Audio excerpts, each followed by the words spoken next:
পেরেক পুড়িয়ে গনগনে আগুনে একটা অসম্ভব কাজকে সম্ভব করে তুললাম। যদিও তোমাদের দাদাভাই করেছে কাজটা, অসম্ভব কাজকে সম্ভব করেছে। তো অনেকটা উপকারে এসেছে পেরেকটা পুড়িয়ে, আর এরম ফাটা কন্টেনারকে নিয়ে অনেকটা কাজে এসেছে আমাদের। এটা ছিল মুড়ির কন্টেনার। তো মুড়ির কন্টেনারের ফেটে গেছে, চিড় খেয়েছে, ফেটে গেছে, এতে মুড়ি রাখলে থাকছে না, নরম হয়ে যাচ্ছে। তো এই ফাটা কন্টেনারের গায়ে একটা করে ফুটো করে নিলাম চতুর্দিকে, আর তলাতেও ফুটো করে নিলাম ওই গরম গনগনে আগুনে পেরেক দিয়ে।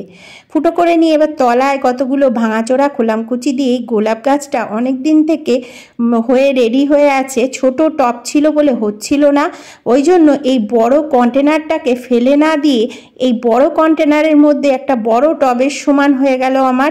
এই গোলাপ গাছটাও আমার খুব বাঁচা বেঁচে গেল, আমার টব কিনতে হলো না, অনেকটা সমস্যার সমাধান হয়ে গেল। ফুটন্ত দুধের মধ্যে দিয়ে দাও মুসুরির ডাল। এখানে আমি 10 টাকার একটা ছোট্ট দুধের প্যাকেট নিয়েছি, এটা গরুর দুধ। সেই দুধের মধ্যে দিয়ে দিয়েছি মুসুরির ডাল। এখানে মুসুরির ডাল ওই 10 টাকার মতো মুসুরির ডাল বলা যেতে পারে। সেই মুসুরির ডালটা খুব ভালো করে আমি ধুয়ে রেখেছিলাম, ধুয়ে আধ ঘন্টা ভিজিয়ে রেখেছিলাম।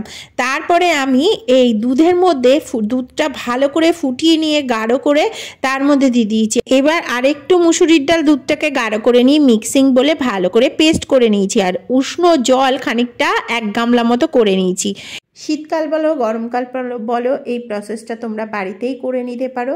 সপ্তাহে 3 দিন থেকে 4 দিন ভালো করে মুখে মেখে নিয়ে অন্তত আধ ঘন্টা থেকে 45 মিনিট মতো হালকা হালকা শুকনো অবস্থাতে এলে উষ্ণ জল দিয়ে পরিষ্কার করে ধুয়ে নিয়ে মুছে যে ময়শ্চারাইজার ক্রিমটা ব্যবহার করো সেইটা ব্যবহার করো, স্কিন ভালো থাকবে।